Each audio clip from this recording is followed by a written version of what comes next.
ఒరే ప్రసాద్, పాకిస్తానోడికి ఇండియా వాడికి కాశ్మీర్ సమస్యలాగా, తమిళనాడోడికి కర్ణాటక వాడికి కావేరి సమస్యలాగా మీ ఇద్దరి మధ్య నీటి తగాదా అట్టా తయారైందిరా. అబ్బో అబ్బో అబ్బో, మా చెడ్డ గొప్పగా చెప్పారండి. ఎంత చెడ్డ రాయుడు గారే. ఇక ఈ గొడవ ఉండటానికి వీల్లేదో. ఊరి పెద్దగా నేను తీర్పు చెప్తాను, మీ ఇద్దరు దానికి కట్టుబడి ఉండాలి. తమరేం చెప్తే న్యాయమండి, ఎదురు చెప్తే తల తీసేయండి. ఏరా భీముడు, న్యాయం చెప్పండి బాబు, న్యాయానికి కట్టుబడి ఉంటాను. న్యాయం చెప్పడానికే కదరా నేను ఇక్కడికి వచ్చింది. అరే భీముడు, అయ్యా ప్రసాద్ గారి పొలం నువ్వు కొనుక్కో. అదేంటండి, ఆయన పొలం నేను కొనుక్కోవటం ఏంటి బాబు? డబ్బు కావాలంటే నేను చదువుతానురా. వద్దురాయుడు గారు, మీరు నాకు డబ్బు ఇవ్వద్దు, నాకు ఆయన పొలం అమ్మొద్దు. మా నాన్న ఇచ్చిన ఎకరం నాకు చాలు, నన్ను ఇలా ఉండేయండి. అయితే ఓ పని చెయ్యి, నీ ఎకరం పొలం ఆ ప్రసాద్ గారికి అమ్మేసాయి. ఎలా? తమరేం చెప్తే న్యాయమండి, ఎదురు చెప్తే తల తీసేయండి. నువ్వేమంటావురా భీముడు? నేను అమ్మనండి. ఒరే భీముడు, అమ్మేరా, అమ్మకపోతే పెద్దాలతో గొడవలు వస్తాయిరా, దొరలతో యుద్ధం వద్దురా. ఊరుకో. ఏయ్, ఈ ఊళ్ళో నీటి తగాదాలు గాని, గట్టు తగాదాలు గాని, పార్టీల కొట్లాటలు గాని, చివరికి భార్యాభర్తల కీచులాట్లయినా సరే ఏది జరగడానికి వీల్లేదు. అందుకే ఓ పని చెయ్యి, ఆడి పొలం నువ్వైనా కొనుక్కో, లేదా నీ పొలం వాడికి అమ్మేసేయి. లేదంటే మీ ఇద్దరు పొలాలు రాయుడు గారికి అమ్మేయండి రా. ఏం తమ్ముడు? సరే అలాగే కానివ్వండి. ఊరు ప్రశాంతంగా ఉండడం కంటే నాకు కావాల్సిందే ఉంది. సభాష్ రాయుడు గారు, సభాష్. పిట్టపోరు పిల్లి తీర్చిందంట. అలా ఉంది మీ తీర్పు. ఎవరితో నువ్వు? మర్యాదగా మాట్లాడండి రాయుడు గారు. ఆమె జర్నలిస్ట్. పల్లె సీమల మీద రీసెర్చ్ చేయడానికి వచ్చాను. స్వరాజ్యం వచ్చి 50 ఏళ్లు దాటినా పల్లెల్లో మీ దొరల దౌర్జన్యాలు ఎలా సాగుతున్నాయో విన్నాను. ఇప్పుడు కళ్ళారా చూశాను. ఈ అన్యాయాన్ని ప్రపంచానికి తెలియజేస్తాను. నిజంగానా? దీనికి మన సంగతేమిటో తెలియజెప్పండి. అమ్మాయిని వదలండి, వదలండి. మీకే చెప్పేది, మన ఊరు వచ్చిన ఆడకూతుర్ని మనం గౌరవించాలి, అంతేగాని ఇలా అమ్మాయి గారి మీద చేతులు వేయకూడదు. మర్యాదగా చేతులు తీస్తారా తేయండి, లేకపోతే మీ పుచ్చలు రాలిపోతాయి.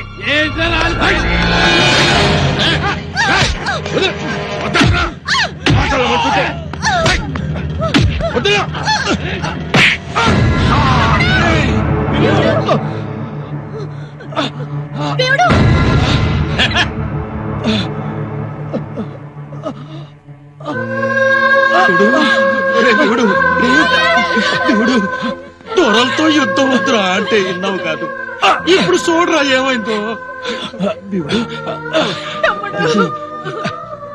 నేనేమైనా నాకు పర్వాలేదు, కానీ నా నేల తల్లిని మాత్రం నేను వదులుకోను. భీముడు, నా తండ్రి సమాధి కట్టుకుంటాను పొలమమ్మరా అని మర్యాదగా అడిగా, నువ్వు ఒప్పుకోలా. ఏదో ఒక రోజు నీ పొలంలోనే నీ సమాధి కట్టాను రా. అది రాయుడు చెప్పంటే. అమ్మాయి గారు, మీరు మా కోసం వచ్చారు, మా కోసం పోరాటం చేస్తున్నారు.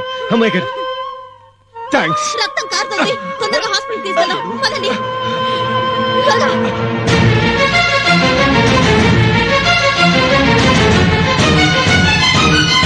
బీవుడు, ఏమైంది బీవుడు? ఎలా ఉంది? నీకేం ప్రమాదం జరగలేదుగా? నాకేం పర్వాలేదు అమ్మాయి గారు. ఆ నాయాళ్ళు నన్ను దొంగ దెబ్బ తీశారు అమ్మాయి గారు. చూస్తా, వాళ్ళ సంగతి చూస్తా. ఏంట్రా చూసేది? చూసించాలు చేసించాలు, దొరలతో యుద్ధం వద్దురా అంటే విన్నావు కాదు. అసలు ఇదంతా ఈ అమ్మాయి వల్లే వచ్చింది. ఈ మాటల్ని గూడెల్లో కడుగు పెట్టింది, గొడవలు మొదలైనాయి. తలకెక్కించావు, నా తమ్ముడు తల బద్దలు కొట్టించావు. నీకు దండ పెడతాను తల్లి. మా బతుకులు మేము బతుకుతాం, నువ్వు వెళ్ళిపో తల్లి. అక్క ఆగండి. శివాని గారు కూర్చోండి అమ్మా, ప్లీజ్. ఏంట్రా ఫీజు? మాకు అమ్మాయి ముఖ్యం కాదు, నువ్వురా ముఖ్యం. ఆగండి. ఏంటంటే ముఖ్యం? అమ్మాయి గారి గురించి మీకేం తెలుసు? అమ్మాయి గారు పెద్ద చదువులు చదివి గొప్పగా బతకాల్సిన ఆ మాతలు ఇక్కడికి వచ్చింది మన కోసం, మన బతుకుల కోసం. మన బతుకుల్లో వెలుగు కోసం అమ్మాయి గారు పోరాడుతా ఉంది. ఆ దీపాన్ని ఆర్పేయకండి. ఆ దీపం ఆర్పితే మన బతుకులు చీకటైపోతాయి. శివాని గారు ఏమనుకోవద్దమ్మా. ఇట్స్ ఆల్ రైట్ భీముడు, నేనేమీ అనుకోవట్లేదు. మాట్లాడితే గూడెంలో ఆ భీముడింటికి వెళ్తా సంగతి అవతలకి పరువేం కావాలి. సాటి కులస్తుల్లో నేను తలెత్తుకోలా. ఎందుకండి దాన్ని అలా కొడతారు? చంపుతానా? ఆ రాయుడు గారికి తెలిస్తే నా పరువేం కావాలి? ఏంటండి రాయుడికి తెలిస్తే ఏం చేస్తాడు? ఊరేస్తాడా?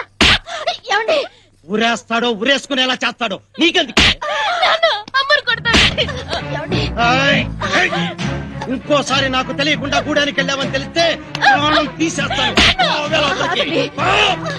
నువ్వేంటే కూతురు వెనకేసుకొస్తున్నావు? పోవే లోపలికి. మన లోపలికి వెళ్ళి చంపేస్తాను. బయటకు వచ్చారంటే వెంటనే ఆ రాయుడిని పెళ్లి కొప్పించాలి. మావా నువ్వు మరీ అంత ఇదిగా అడుగుతుంటే కాదనలేకపోతున్నాను. అలాగే కానీ థాంక్స్ అల్లుడు. నా కలర్ నాలుగు నిజమైంది. నిజంగానా? ఈ విషయం వెంటనే అమ్మాయికి చెప్పాలి. వస్తా. ఏమే నిన్నే ఎక్కడా? ఏంటండి ఏమైంది? నోరు తెరు. ఎందుకు? నోరు తెరు చెప్తా. ఇటివ్వండి. పిచ్చి మొహం. అమ్మాయి ఎక్కడా? పెరట్లో చదువుకుంటుంది. అరుణా ఇక్కడున్నావా బంగారు తల్లి? నోరు తెరువమ్మా. ఏంటి నాన్నగారు? ముందు తిని చెప్తా. అదృష్టం అంటే నీదేనమ్మా. ఈశాన్యం మూల తేనె పట్టు పట్టినప్పుడే అనుకున్నాను ఏదో గొప్ప యోగం పట్టబోతోందని. రాయుడు బావ నిన్ను చేసుకోవటానికి ఒప్పుకున్నాడు. కొంచెం బయలుతుతావో గన్నేరు పప్ప తెచ్చి ఒకపోయారా? తిని చచ్చేవాళ్ళం ఇద్దరు. ఏంటే పిచ్చి పిచ్చిగా మాట్లాడుతున్నావు? నర్మయ్ పిచ్చి మాకు కాదండి మీకు. డబ్బు పిచ్చి పట్టింది. బంగారం లాంటి పిల్లని తీసుకెళ్లి ఆ దున్నపోతే కట్టబెడతారా? దున్న కాదమ్మా అడవి దున్న. నోర్మయ్. మీరే నోరు మూసుకోండి. నువ్వు తండ్రివా బ్రోకర్వా? ఎక్కువ వాగారంటే చంపి పారేస్తా. నాకు అధికారం కావాలి. దానికోసం నేను ఏమైనా చేస్తాను. అందర్నీ నరికి నరికి నరికి పోగులు పెడతాను. ఆ నరికేదేదో రాయుడిని నరకు. ఊరికి పట్టిన శని విరగడవుతుంది. నరికి అధికారంలో కూర్చునేవాణ్ణి. కానీ నాకున్న బలం చాలదే. నువ్వే నా బలం. నువ్వే నా ఎత్తుగడ. నువ్వే నా పెట్టుబడి. నువ్వే నా సింహాసనం. 6 100 106 ఆ రాయుడితో నీ పెళ్లి జరిగి తీరుతుంది. జరిగి తీరుతుంది. జరిగి తీరుతుంది. ఏయ్! జరిగి తీరుతుంది.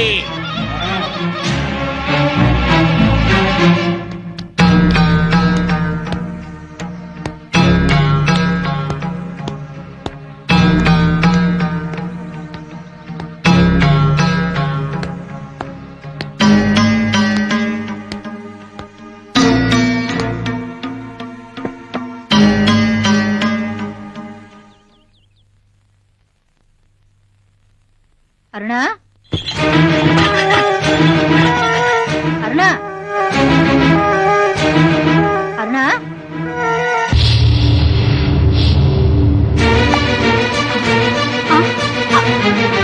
అరుణా దేవుడు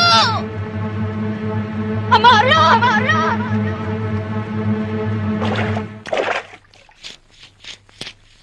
దేవుడు అమ్మాయి గారు. దేవుడు అమ్మాయి గారు. అమ్మాయి గారు. అమ్మాయి గారు. అమ్మాయి గారు. ఏంటి అమ్మాయి గారు? ఏమైంది అమ్మాయి గారు? అమ్మాయి గారు. నిన్ను చూసి వెళ్ళిపోదామని. అమ్మాయి గారు ఏమైంది అమ్మాయి గారు? లేదు అమ్మాయి గారు. అమ్మాయి గారు ఏమైంది? ఏమైంది చెప్పండి అమ్మాయి గారు. అమ్మాయి గారు ఏమైంది? కనీసం చావైనా నా ఇష్టం వచ్చినట్టు చద్దాం. అమ్మాయి గారు ఏమైంది? అమ్మాయి గారు ఏం చేశారు? అమ్మా అమ్మాయి గారికి ఏమైందమ్మా? అరుణ గన్నేరు పప్పు తిందయ్యా. నా బిడ్డని కాపాడుతా. అమ్మాయి గారిని పట్టుకోండి. ఇప్పుడే వస్తాను.